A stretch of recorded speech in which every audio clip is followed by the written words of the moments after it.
مولاي صل وسلم دائما أبدا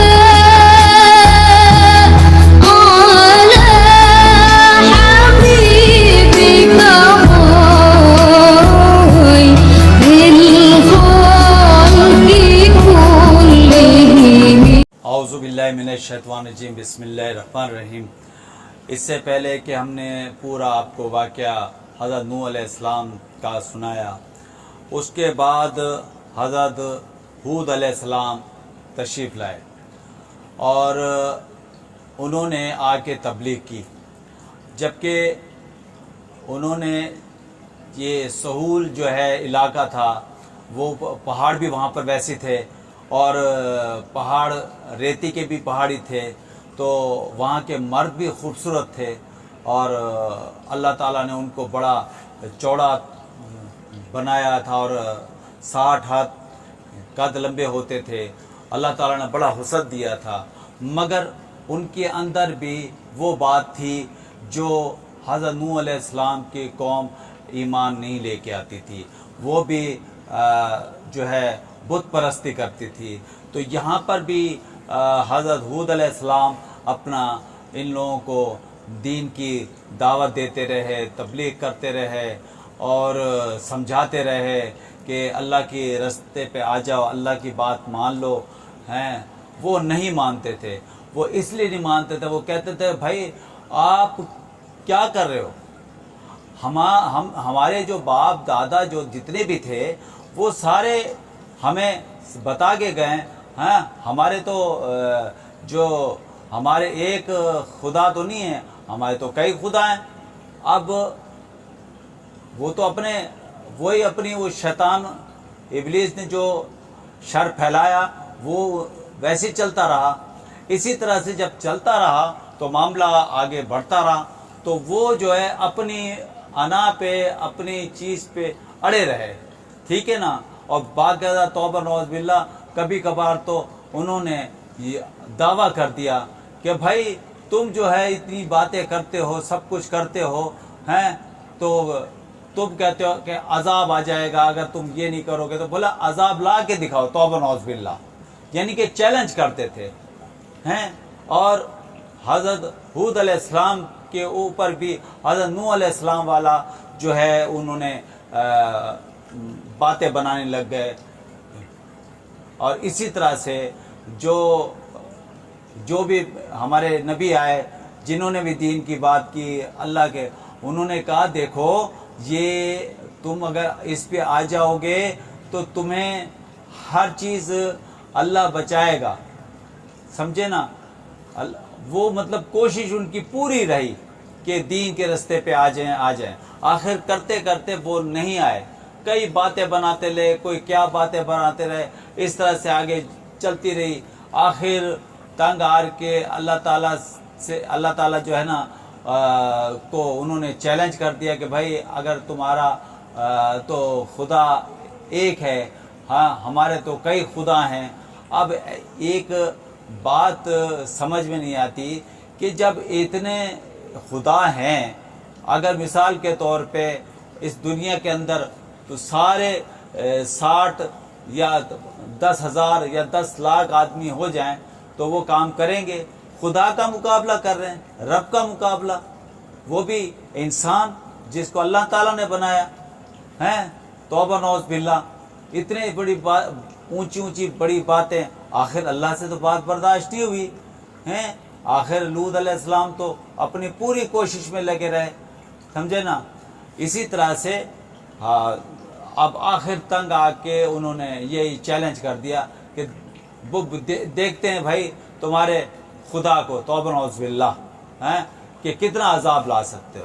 تو اللہ تعالیٰ نے بس ایک انگوٹھی جتنا ہے نا، انگوٹھی جتنا جیسے انگوٹھی ہوتی ہے اتنی سی ہوا کو کھولا تاکہ وہاں سے ہوا آئے۔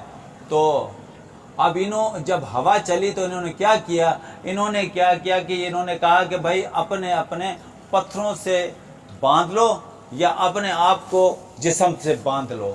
اور جب ہوا چلی، اس قدر ہوا چلی کہ ان کے اوپر جاتے تھے آسمان سے، وہاں سے الٹے ہو کے زمین پہ ٹکر کھاتے تھے.